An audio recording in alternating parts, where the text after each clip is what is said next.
GB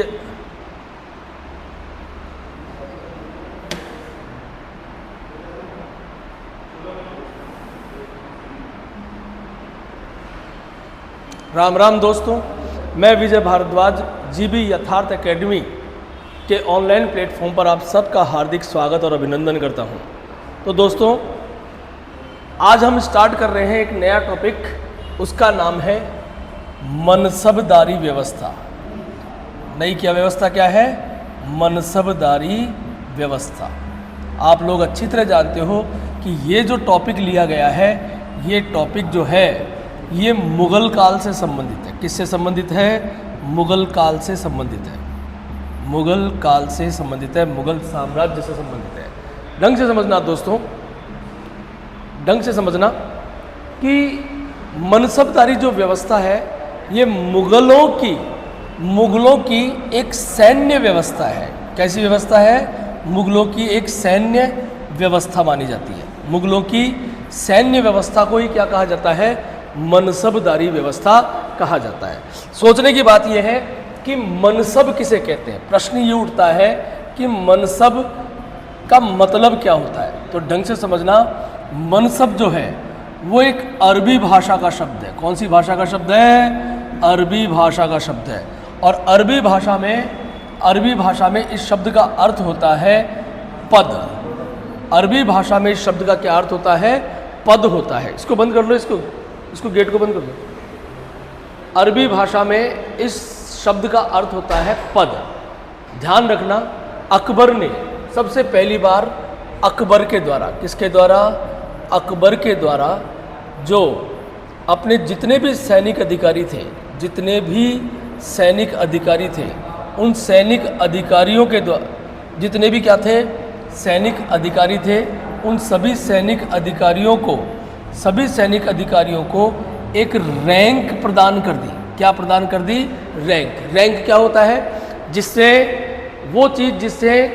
बड़े और छोटे का भेद समझ में आ जाता है। समझ में आ रही बात आपको? बड़े और छोटे का भेद समझ में आ जाता है। यानी अगर जैसे अपने यहाँ पर होता है, पुलिस विभाग में होता है 1 स्टार, 2 स्टार, 3 स्टार है। जैसे होटल्स में होता है 1 star, 2 star, 3 star, 4 star, 5 star, 7 star. क्या मतलब हुआ इसका? जितने स्टार्स बढ़ते जाएंगे वो होटल उतना ही उच्च स्तर का होता जाएगा।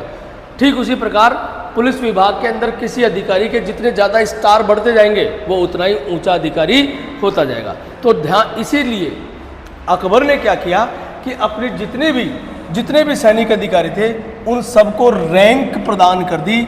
और इस रैंक को ही क्या कहा जाता था? इस रैंक को ही मनसब कहा जाता था। क्या कहा जाता था? मनसब। यानी सभी अधिकारियों में कोई बड़ा है छोटा है, इसको डिसाइड करने के लिए उसने क्या किया कि एक मनसबें डिसाइड कर दी। समझ में आ गई बात? उनको रैंक प्रदान कर दी। क्लियर? और ये जो रैंक दी गई थी, ढंग से समझना, ये जो रैंक दी गई थी, बड़े और छोटे की जो रैंक दी गई थी, ये मंगोल सेना जो है, उस मंगोल सेना की जो दशमलव प्रणाली है, कौन सी प्रणाली है? जो दशमलव प्रणाली है, इस दशमलव प्रणाली के आधार पर दी गई थी। क्या होती है दशमलव प्रणाली? क्या होती है बच्चों दशमलव प्रणाली? जिसमें 0 आ जाए आखिरी के अंदर। जैसे 10, 100, 200, 300, 500, 1000, 2000, 3000, 5000, 7000। ये क्या है?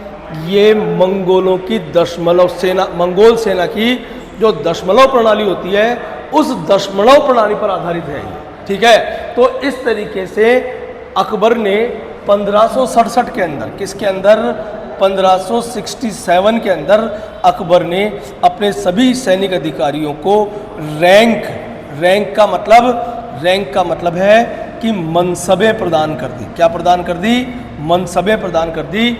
जिससे ये पता चल जाता था, ये संख्याएं प्रदान कर दी, जिससे ये पता चल जाता था कि बड़ी संख्या वाला, जिसके पास बड़ी संख्या का दिया है, बड़ी संख्या जिसको मिली है वो उतना ही ऊंचा अधिकारी, छोटी संख्या वाला नीचा अधिकारी। समझ में आ गया? तो अधिकारियों को अधिकारियों को, सैनिक अधिकारियों को व्यवस्थित करने के लिए अकबर ने 1567 के अंदर 1567 में अपने अधिकारियों इस मनसबदारी व्यवस्था की क्या करी थी, शुरुआत करी थी। यहाँ तक की बात क्लियर हो गई। अब प्रश्न ये उठ रहा है कि ये जो मनसब है, ये जो मनसब है, ये मनसब क्या अभिव्यक्त करती है, इससे बड़े और छोटे होने से क्या अंतर पड़ जाता है। यानी जैसे मान लीजिए किसी का मनसब 500 है, किसी का 1000 है, तो इससे फर्क क्या पड़ जाएगा। तो ध्यान रखना, मनसबें जो है वो किसी भी सैनिक अधिकारी की 3 चीज़ों को अभिव्यक्त करती थी। किसी भी सैनिक अधिकारी की 3 बातों को अभिव्यक्त करती थी। पहली बात है किसी भी सैनिक अधिकारी का जो व्यक्तिगत वेतन है, कौन सा वेतन, जो व्यक्तिगत वेतन होता है उसे डिसाइड करती थी, व्यक्तिगत वेतन को डिसाइड करती थी। जैसे अगर किसी सैनिक अधिकारी को 500 की रैंक या मनसब दी गई है और किसी को 1000 की मनसब दी गई है, तो जो 500 का जो सैनिक अधिकारी है उसकी तनख्वाह, उसकी जो वेतन है वो वेतन 1000 वाले से क्या होगा, कम होगा। समझ में आ रहा है। जिसकी 2000 की मनसब है उसका वेतन 1000 वाले मनसबदार से ज़्यादा होगा। तो जैसे जैसे संख्या बढ़ती जाएगी वेतन भी बढ़ता जाएगा। ठीक इसी प्रकार दूसरी चीज़ क्या डिसाइड की गई, दूसरी चीज़ डिसाइड की गई सुविधा के साधन, सुविधाओं के क्या डिसाइड करेगा, ये सुविधा साधनों को डिसाइड करेगा। यानी जिस व्यक्ति के पास में जितनी बड़ी मनसब है, जितनी बड़ी रैंक है, उस व्यक्ति को उतनी ही बड़ी संख्या के अंदर सुख सुविधाओं के साधन दिए जाएंगे। जैसे मान लीजिए किसी को 500 का मनसबदार है, 500 का सैनिक अधिकारी है, 500 की जिसकी रैंक है, मान लीजिए उसको 2 BHK का क्या दिया जा रहा है, रहने के लिए मकान दिया जा रहा है, तो 1000 वाले को उससे बड़ा मकान दिया जाएगा। समझ में आ रही बात आपको। और तीसरी चीज़ जो डिसाइड करता है, वो डिसाइड करता है क्या, वो डिसाइड करता है मुगल दरबार में सम्मान, मुगल दरबार में सम्मान, मुगल दरबार में किस चीज़ को, सम्मान को, आपकी रेपुटेशन क्या रहेगी। ढंग से समझना दोस्तों, मुगलों के यहाँ पर सबसे ऊपर तो शासक बैठता था, सिंहासन जो होता था ना उस पर शासक बैठता था, ताज के ऊपर शासक बैठता था। और नीचे जितने भी मनसबदार होते थे वो सब लाइन लगा के खड़े रहते थे। तो जिसकी संख्या जिस सैनिक अधिकारी की मनसब जितनी ज़्यादा होगी वो उतना ही बादशाह के नज़दीक खड़ा होगा, और जिसकी जितनी कम होगी वो उतना ही दूर खड़ा होगा। जैसे 1000 की मनसबदार वाले सब एक लाइन में खड़े होते थे, 500 की मनसबदार वाले उससे पीछे की लाइन में खड़े होते थे, है 5000 की मनसबदार आगे वाले आगे खड़े होंगे। समझ में आ गई के बाद आपको, कोई प्रॉब्लम, नो प्रॉब्लम। अब एक चीज़ को समझो, ये 3 चीज़ें तो डिसाइड हो गई। अब जो सैनिक अधिकारी होता था, हर सैनिक अधिकारी को मनसबदार कहा जाता था। हर सैनिक अधिकारी को क्या कहा जाता था, मनसबदार कहा जाता था। और मनसबदार क्या, कब मनसबदार अगर सैनिक अधिकारी है तो भाई साहब उसके पास सेना भी होती थी। तो ध्यान रखना कि जो मनसबदार होता था, जो सैनिक अधिकारी होता था, हर मनसबदार को अपनी सेना में हर मनसबदार को अपनी सेना में एक निश्चित संख्या में, कैसी संख्या में, एक निश्चित संख्या में घुड़सवार रखने होते थे। क्या रखने होते थे, घुड़सवार रखने होते थे। एक निश्चित संख्या में क्या रखने होते थे, घुड़सवार रखने होते थे।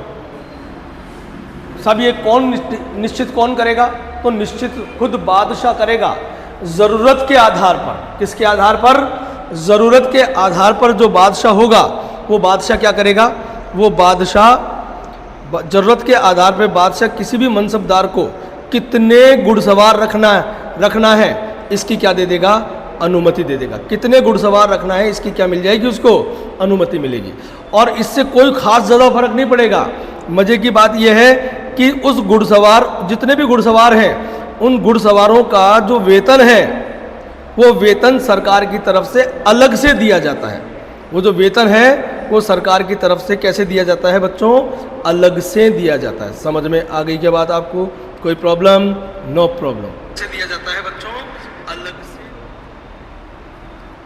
अलग से क्या दिया जाता है?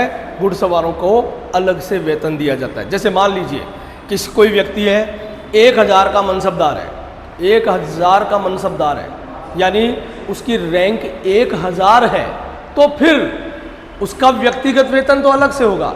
और उसकी सेना में मान लीजिए 500 घुड़सवार रखने की उसे अनुमति मिली है, तो 500 घुड़सवारों का जो वेतन होता था वो जो केंद्र सरकार की तरफ से उसे अलग से दिया जाता था। समझ में आ गई क्या बात आपको? कोई प्रॉब्लम? No problem. ये थी मनसबदारी की व्यवस्था। अब ढंग से समझना, अकबर ने 1567 के अंदर ये व्यवस्था प्रारंभ करी। ये व्यवस्था जो है अकबर ने 1567 में ये व्यवस्था क्या करी? प्रारंभ करी, पहली बात। लेकिन और जब प्रारंभ की थी तब मिनिमम जो मनसब है, वो मिनिमम मनसब जो है वो रखी गई थी 10। कितनी रखी गई थी? 10। और जो अधिकतम मैक्सिमम जो मनसब है वो मैक्सिमम मनसब दी गई थी कितनी? 10,000 की। कितनी दी गई थी? 10,000 की। बाद में 1573-74 के अंदर 1573-74 के अंदर अकबर ने इस व्यवस्था का क्या किया? इस व्यवस्था का पुनर्गठन किया। क्या किया था? इस व्यवस्था का पुनर्गठन किया। अकबर ने 1573-74 में इस व्यवस्था का पुनर्गठन किया और तब ये जो मिनिमम 10 थी, मिनिमम जो 10 थी, इसको बढ़ाकर क्या कर दी गई? 20 कर दी गई। और जो अधिकतम जो 10,000 थी उसे बढ़ाकर कितनी कर दी गई? 12,000 कर दी गई। लेकिन इसमें एक शर्त जोड़ दी। शर्त ये जोड़ दी कि 7,000 से ऊपर का मनसब, 7,000 से ऊपर का जो मनसब है वो केवल किन्हें दिया जाएगा? शहजादों को दिया जाएगा। किसको दिया जाएगा? शहजादों को दिया जाएगा। आपको बता देता हूं कि अकबर के समय पर सबसे बड़ी मनसब जो है वो उसी के बेटे सलीम को दी गई थी। किसको दी गई थी? अकबर के बेटे सलीम को दी गई थी। समझ में आ गई क्या बात आपको? कोई प्रॉब्लम? No problem. क्लियर यहां तक? आगे की बात करते हैं। हुआ ये कि अब प्रश्न उठ रहा है कि वेतन की क्या स्थिति थी। ध्यान रखना, अबुल फजल ने, किसने? अबुल फजल ने एक किताब लिखी थी। अबुल फजल जो थे उसने एक किताब लिखी थी और उस किताब का नाम था अकबरनामा। क्या नाम था? अकबरनामा उसका नाम था। अबुल फजल ने एक किताब लिखी थी जिसका नाम था अकबरनामा। और इसी अकबरनामा का एक भाग था, अकबरनामा का एक भाग था जिस भाग में अबुल फजल ने अकबर के समय के कानूनों की व्याख्या की थी। और कानूनों को फारसी भाषा में आइन कहा जाता है। क्या कहा जाता है? आइन। तो अकबर के समय के कानूनों का एक अलग चैप्टर है और इस चैप्टर को आइने अकबरी कहा जाता है। क्या कहा जाता है? आइने अकबरी कहा जाता है। और इस आइने अकबरी के अंदर अबुल फजल ने अकबर के समय जो मनसबदार होते थे उन मनसबदारों के वेतन की व्याख्या की है, वेतनों का उल्लेख किया है। और आपको जान के आश्चर्य हो जाएगा उस वेतन श्रृंखला को। आप सोच भी नहीं सकते हो क्या वेतन दिया था। तो ढंग से समझना, वेतन बता रहा हूं, मनसबदार, और इधर लिख रहा हूं उसका वेतन। मनसबदार और वेतन, ढंग से समझना। जिसका मनसब 1000 है, जिसका मनसब कितना है? 1000 है, सॉरी 5000 है। कितना है? 5000 का है। अगर किसी का मनसब जो है वो कितना है? 5000 है। इरेजर, मनसब कितना है? 5000 है। मान लीजिए किसी का मनसब कितना है? 5000।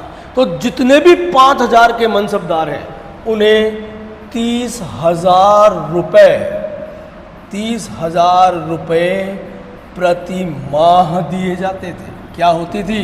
उनका वेतन 30,000 रुपये प्रति माह होता था। 30,000 रुपये प्रति माह। आज के 30,000 नहीं है ये, आज से 500 साल पहले के 30,000 हैं। और उस समय पर 1 रुपया जो रुपया होता था वो चांदी का होता था। और 1 रुपये में 9 से 10 ग्राम चांदी होती थी। आप सोच लो कितनी चांदी है। अगर आप चांदी का भाव लगा लोगे तो ही आपको पता चल जाएगा, तो ही आपको पता चल जाएगा कि उसका वेतन कितना बड़ा वेतन था। जिसकी मनसब 4000 थी, उसको 22,000 रुपये प्रति माह उसका वेतन होता था। जिसकी मनसब 3000 थी, उसका वेतन 17,000 रुपये प्रति माह होता था। जिसकी मनसब 2000 थी, उसका वेतन 12,000 रुपये प्रति माह होता था। और जिसकी तनख्वाह जिसकी मनसब 1000 थी, उसका वेतन 8,200 रुपये 8,200 रुपये प्रति माह होता था। देख लो कितनी भारी मात्रा के अंदर क्या दी जाती थी, बहुत भारी मात्रा में क्या दी जाती थी, मनसबें प्रदान की जाती थी, वेतन दिया जाता था। इसीलिए कहा जाता है कि अकबर की जो सेना थी, या कहो मुगलों की जो सेना थी, वो अपने समय की सबसे बड़ी वेतनभोगी सेना थी। लोग बाग अकबर की सेना में शामिल होने के लिए मरते थे, क्योंकि वेतन बहुत ज्यादा था। और वेतन क्यों ज्यादा था? वेतन इसलिए ज्यादा हुआ करता था ताकि कोई भी व्यक्ति क्या ना करे, बेईमानी ना करे। एक और बात बता देता हूं कि जो छोटे मनसबदार होते थे, समझना ढंग से, जो छोटे मनसबदार होते थे, छोटे जो सैनिक अधिकारी होते थे, छोटे मनसबदार जो होते थे, उन छोटे मनसबदारों को जो वेतन दिया जाता था, वो वेतन नकद दिया जाता था। वेतन कैसा दिया जाता था? नकद दिया जाता था छोटे मनसबदारों को, है। लेकिन जो बड़े मनसबदार होते थे, उन्हें वेतन नकद नहीं, बल्कि उन्हें वेतन जागीरों के रूप में दिया जाता था। किस रूप में दिया जाता था? जागीरों के रूप में दिया जाता था। जैसे मान लीजिए कोई व्यक्ति है एक्स नाम का कोई व्यक्ति है, और उस एक्स नाम का व्यक्ति को 5,000 का मनसब दिया हुआ है। कितने का मनसब दिया हुआ है? 5,000 का। तो इसका वार्षिक वेतन क्या हुआ बोलो? इसका वार्षिक वेतन कितना होगा बोलो? इसका वार्षिक वेतन होगा, 30 को 12 से गुणा कर दो, 3,60,000 रुपये। कितना हो गया? 3,60,000 रुपये हो गया। 3,60,000 रुपये इसका क्या हो गया? वेतन। अब 3,60,000 रुपये नकद कैसे दोगे यार? उस जमाने में इतने नकद थोड़े न होते थे, है, कागज के नोट भी नहीं होते थे, चांदी के नोट न होते थे। इतनी चांदी कहाँ से लाओगे? तो इसलिए क्या किया करते थे कि इस एक्स को, ये जो एक्स है, इस एक्स को 3,60,000 रुपये लगान, साल का जो लगान है, उस लगान वाला क्षेत्र जागीर के रूप में दे दिया जाता था। जैसे मान लीजिए हमारे ये एक्स है, इसको 3,60,000 रुपये देने हैं, तो क्या किया जाएगा? चोमू की जागीर दे दो इसको, चोमू की जागीर दे दो।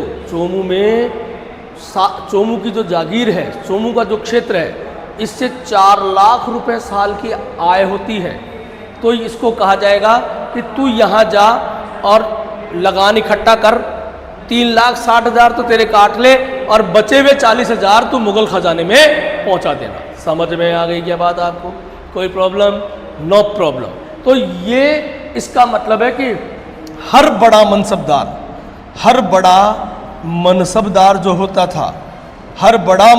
जो होता था, वो एक जागीरदार भी होता था। क्या होता था? वो एक जागीरदार भी होता था। समझ में आ गई क्या बात आपको? कोई प्रॉब्लम? No problem. मैंने अभी भी आपको बताया कि मनसबदारों को बड़ा भारी वेतन दिया जाता था। मनसबदारों को बड़ा भारी वेतन दिया जाता था, भयंकर भारी वेतन दिया जाता था। और इस क्यों दिया जाता था? इसलिए दिया जाता था ताकि कोई भी व्यक्ति बेईमानी ना करे। लेकिन भाई साहब, जिसकी आदत हो जाती है ना बेईमानी करने की, वो बेईमानी करे बिना मानता नहीं है। चाहे उसका वेतन कितना ही बड़ा चढ़ा के कर दो, वो बेईमानी करता है तो करेगा ही करेगा बेईमानी। अब ये बेईमानी कहां करते थे, अब समझना बेईमानी कहां कर सकते थे। मान लीजिए यही एक्स व्यक्ति है। कौन सा व्यक्ति है? ये एक्स है। इस एक्स को, ये कहीं से छोटा मोटा होता है क्या?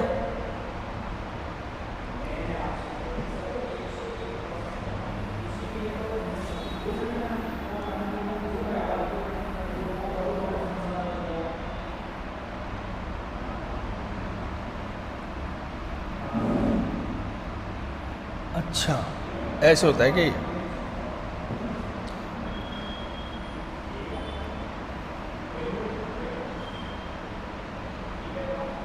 अब मान लीजिए ये x है, इस x का 5000 तो इसका मनसब है, 5000 तो क्या है? इसका मनसब है।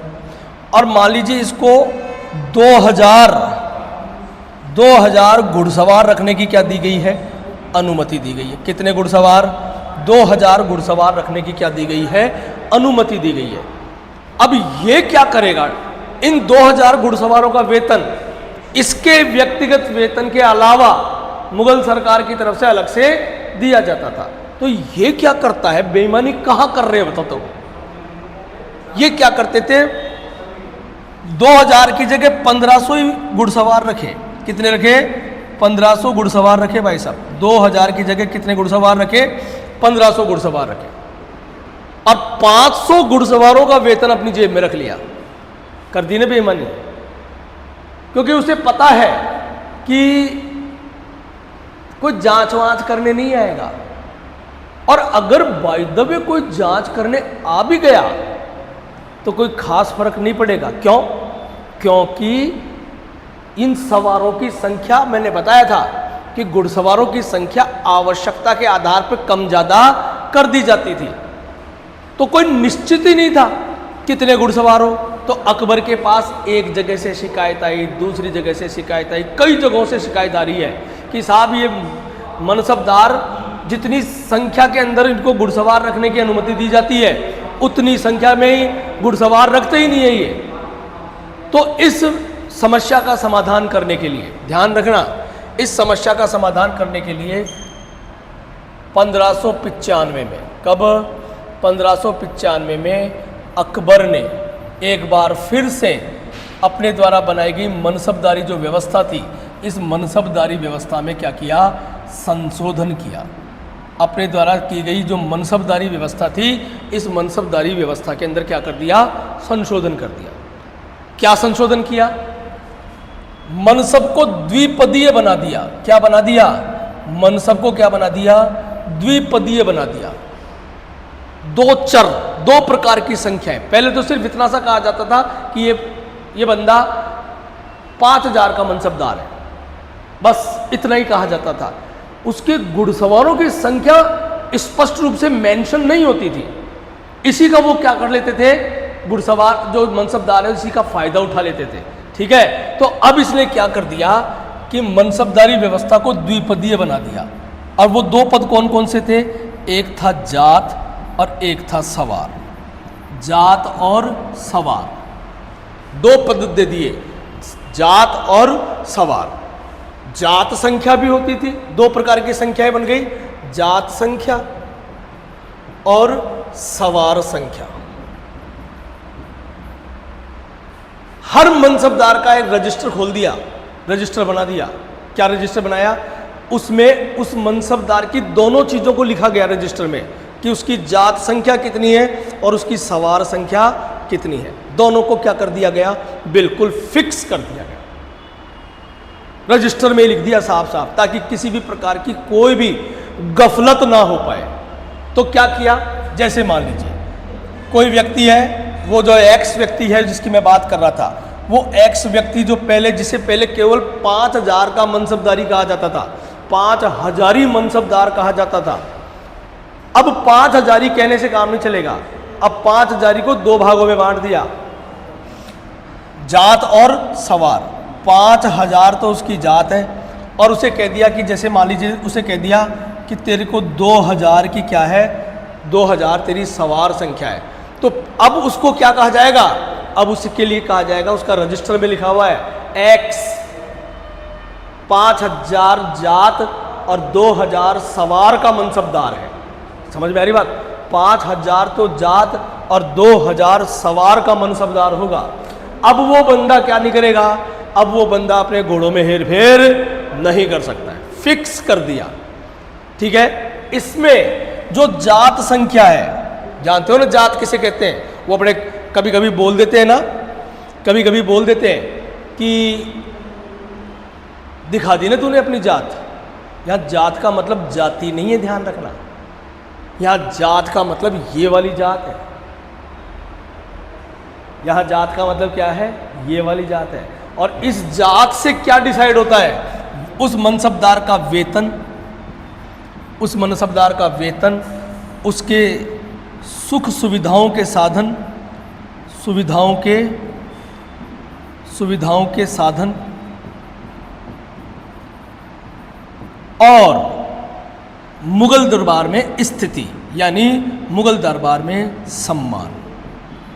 यानी एक तरीके से देखा जाए तो जात संख्या किसी भी सैनिक अधिकारी की औकात को प्रदर्शित करती थी। किसको प्रदर्शित कर रही थी?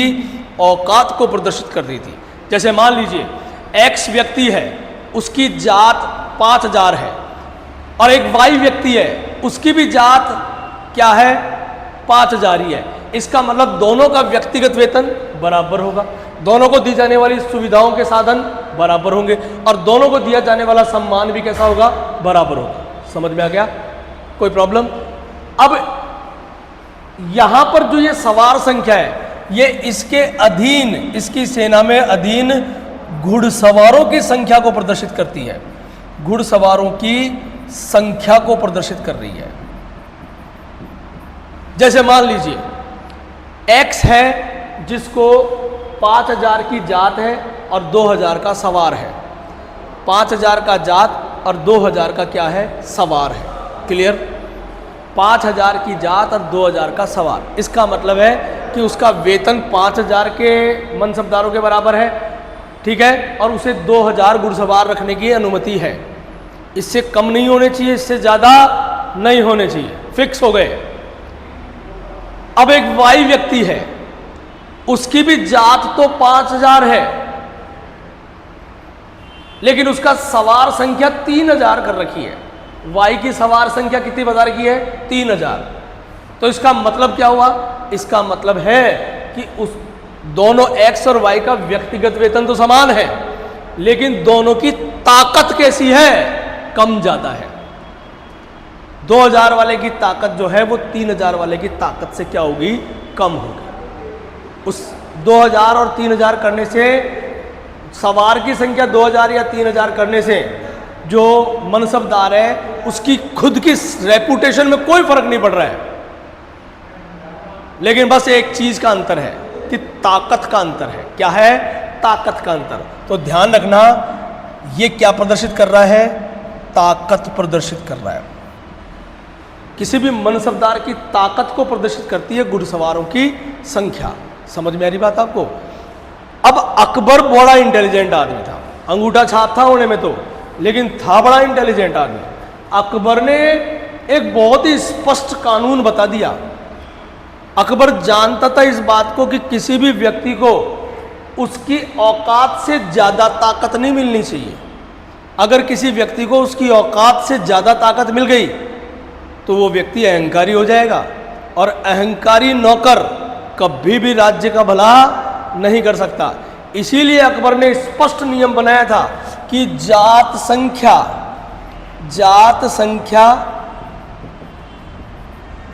और सवार संख्या, क्या है ये? सवार संख्या किसी भी हालत में जात सवार संख्या जात संख्या से ज्यादा नहीं हो सकती। जात संख्या हमेशा सवार संख्या से ज्यादा या ज्यादा से ज्यादा बराबर हो सकती है। जैसे इस x को 5000 की जात दे रखी है, तो इसकी सवार संख्या किसी भी हालत में 5000 से ज्यादा नहीं होगी। इसकी सवार संख्या 5000 से ज्यादा कभी भी नहीं होगी। यह अकबर ने स्पष्ट रूप से क्या बना दिया? कानून बना दिया। तो दोस्तों, ये है अकबर के समय की मनसबदारी व्यवस्था। एक दो बातें और समझ लो तुम, बहुत सीधी सी बात है कि इंपॉर्टेंट फैक्ट्स बता रहा हूं। अकबर ने मनसबदारी व्यवस्था, अकबर ने मनसबदारी व्यवस्था का प्रारंभ कब किया था? मनसबदारी व्यवस्था जो थी, इस व्यवस्था का प्रारंभ कहाँ से कब किया था? 1567 में किया था, ये याद रखना। इस व्यवस्था का, मनसबदारी व्यवस्था का पुनर्गठन कब किया था? मनसबदारी व्यवस्था का पुनर्गठन किया था 1573-74 में। हालांकि इसको लागू 75 में किया गया था, लेकिन इतना ज़्यादा समझने की जरूरत नहीं है। और दूसरी बात, ये बातें समझ में आएगी, अकबर ने जात सवार कब शुरू किए थे? जात सवार शुरू किए थे कब? 1595। समझ में आ गया? कोई प्रॉब्लम? अब एक और चीज समझना, अबुल फजल कहता है कि अकबर ने 66 प्रकार के मनसबदार बनाए थे। मनसबदारों की कितनी श्रेणियां थी? मनसबदारों की श्रेणियां, अकबर ने मनसबदार जो होते थे उनकी 66 श्रेणियां बनाई थी। कितनी श्रेणियां बनाई थी? 66 श्रेणियां बनाई थी। लेकिन इनमें से अकबर ने केवल 33 श्रेणियों को ही लागू किया था। कितनी? 66 बनाई थी, लेकिन 33 श्रेणियां ही क्या की थी? लागू की थी। समझ में आ रही बात आपको? कोई प्रॉब्लम? No problem. आगे की बात करते हैं। इस मनसब की संख्या के आधार पर, जात और सवार की संख्या के आधार पर 3 प्रकार के क्या होते थे? 3 प्रकार के मनसबदार होते थे। प्रथम श्रेणी के मनसबदार, प्रथम श्रेणी के मनसबदार ये क्या होते थे? प्रथम श्रेणी के मनसबदार ये कौन होते थे? ये वो होते थे जिनकी जात संख्या और सवार संख्या, जात संख्या और सवार संख्या जो होती थी वो कैसी होती थी? बराबर होती थी। वो लोग प्रथम श्रेणी के मनसबदार कहलाते थे। यानी जिनकी जात संख्या 5000 तो सवार संख्या भी अगर 5000 है तो वो प्रथम श्रेणी के, ग्रेड फर्स्ट के मनसबदार कहलाते थे। समझ में आ रही बात? और सेकंड श्रेणी के जो मनसबदार हैं वो कौन होते थे? तो ढंग से समझना, सेकंड श्रेणी के मनसबदार वो होते थे जिनकी जात संख्या और सवार संख्या आधी होती थी। सवार संख्या कैसी होती थी? आधे सवार। जैसे मान लीजिए 5000 का मनसबदार है और उसको 2500 सवार का क्या दे रखा है? अनुमति दे रखी है। उसकी सवार संख्या 2500 है, तो वो दूसरी श्रेणी का, आधा हो गया ना, दूसरी श्रेणी का मनसबदार है। और तीसरी श्रेणी के मनसबदार वो होते थे जिनकी जात संख्या से आधी से कम होती थी सवार संख्या। आधी से कम क्या होती थी? सवार संख्या होती थी। तो वो क्या कहलाते थे? ग्रेड थर्ड के मनसबदार कहलाते थे। क्या कहलाते थे? ग्रेड थर्ड के मनसबदार कहलाते थे। समझ में आ गई बात आपको? कोई प्रॉब्लम? No problem. एक और चीज समझना, मनसबदारी व्यवस्था में मनसब की संख्या के आधार पर ही उनकी उपाधियां डिसाइड होती थी। जैसे 500 तक का जो मनसबदार होता था,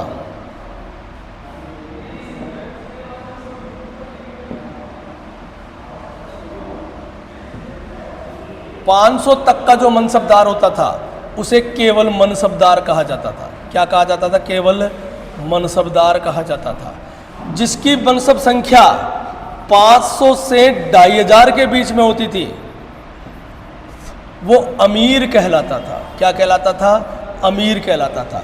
और जिसकी मनसब संख्या 2500 से अधिक होती थी, 2500 से अधिक होती थी, वो अमीर उमरा या अमीर उम्दा कहलाता था। अमीर उम्दा कहलाता था। समझ में आ गई क्या बात आपको? कोई प्रॉब्लम? No problem. बाद में समय समय पर जहांगीर आया, शाहजहां आया, औरंगजेब आया, तो समय समय पर इस मनसबदारी व्यवस्था जो थी उसमें आवश्यकता अनुसार संशोधन किए गए। और वो संशोधन हम पढ़ेंगे अगली किसी क्लास के अंदर।